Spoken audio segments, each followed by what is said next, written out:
Good morning. My name is Jeff Lonette, and welcome back to Learn Now. We hope you enjoyed last week's episode and that you got an opportunity to create a unique robot out of simple shapes. And as always, our videos are going to focus on three really important things. Number one, stretching our brains. Number two, thinking deeply. And number three, having a lot of fun so that we can build skills that will be important to us today, tomorrow, and throughout our lives. The skills that we're going to focus on in this week's episode are, first, being creative when expressing new thoughts and ideas, and second, making connections to things that we read. I want you to think about the idea of reading. What do you read? What comes to mind? Books? Magazines? Newspapers?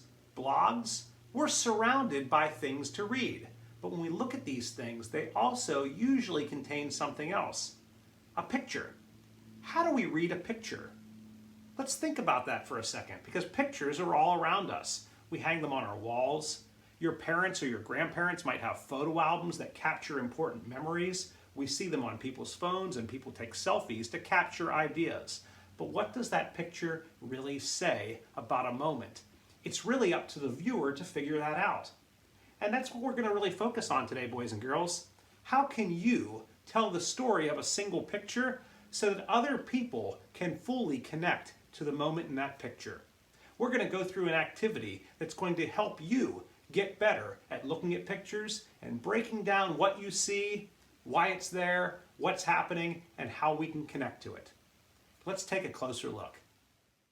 One thing we need to do is find a picture that we want to work with. And you can pick a picture from anywhere. It can be a picture from a book or magazine. It could be a piece of artwork.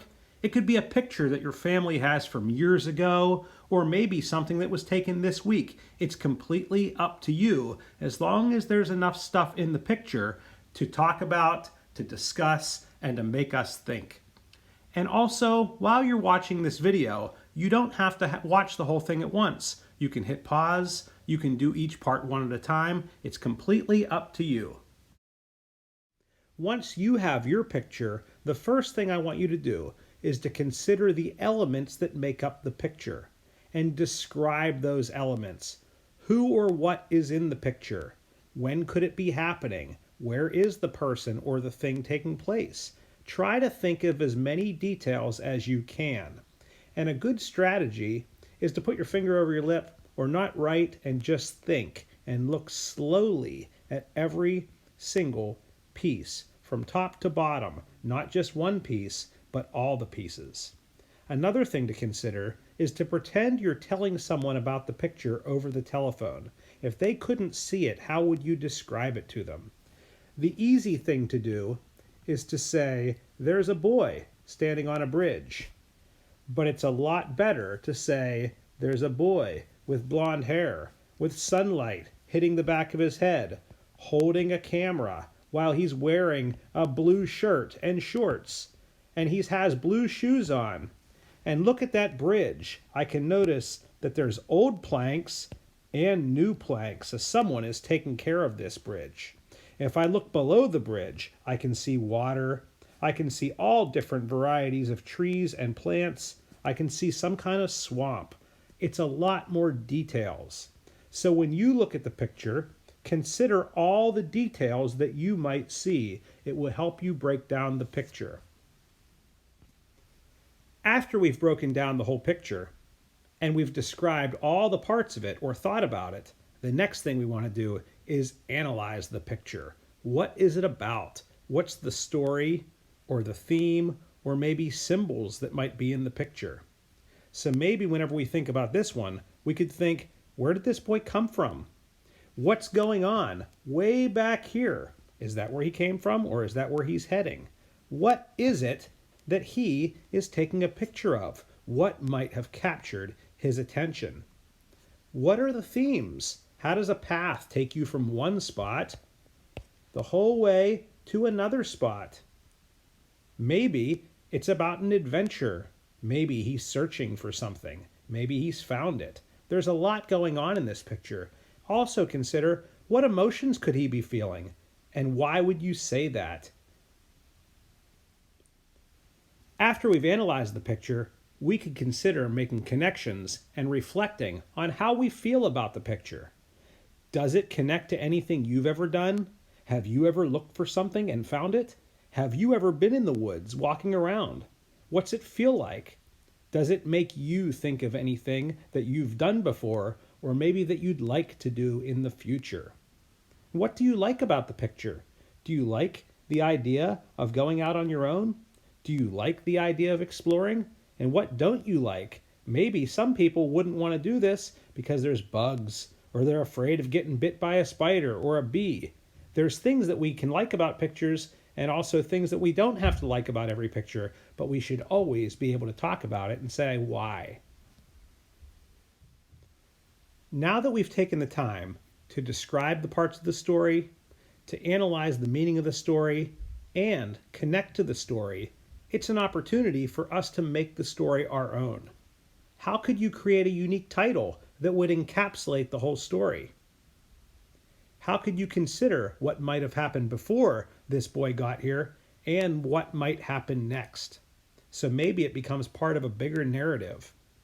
How can we add details like a theme of what the picture is about, or maybe even symbols that could represent other ideas? And the good thing about being creative and making a story is it can be realistic, or you can use your imagination. It's up to you. Any of us could look at a picture and have completely different ideas and put our own spin and perspective onto it. That's your freedom. Boys and girls, I'd like to share the story that I wrote for this picture. I was just using my imagination and trying to make something that I thought was fun. It's called The Discovery. The boy had been searching and searching for the strange species of lizard that had been rumored to live in the swamp. Finally, on a warm spring day, he crossed the bridge, and the green scales caught his eye flickering in the sun. Luckily, he had his trusty camera to capture the moment. Now he had proof that it was there, but who could he share it with? So I hope you enjoyed my story, but I have to tell you the truth. None of those things really happened. What really happened was me and my son were walking on a path, and we saw a turtle on a rock, and he took a picture. That's it. And that could be a good story too, but I wanted to use my critical and creative thinking skills to come up with something unique and different. So it's up to you what you want to do. You can tell the true story of a picture. You can make up something. It's totally up to you, because this is just to build our critical and creative thinking skills and have some fun while we're doing it. So now that we've practiced, let's go back to our original challenge. How can you tell the full story of a single picture so that other people can fully connect to it? It's your turn. So go find a picture that speaks to you in some way. First, describe every piece that you see. Make a list on a piece of paper, or just do it in your head. Either is fine. And after you've done that, ask yourself, what is the picture really about? What does it mean? What is truly happening? Then, what connections can you make? How have you done something similar? And how can you reflect on it to really understand more of what's going on? And after you've done that research, because that's what it is, researching by looking at the picture, then you're ready to write your own story. I can't wait to see what you come up with.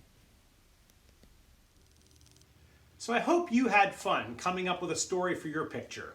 I want to reflect on the activity and give you the opportunity to think. Did you create a title that truly encapsulates the theme? What unique story did you add to the picture? And how do you feel more connected to what's going on, to either the people, the places, or the things that make up the picture? And after you've done this, don't forget the most important part, sharing your work so that other people can connect with the picture in the same way that you did. Maybe you can share with your family, or your teacher, or even me. I'd love to see what your ideas are. And next time that you look at a picture, go slow and find the whole story. We hope this video helps you go the distance with your learning, even when you're at home. See you next time.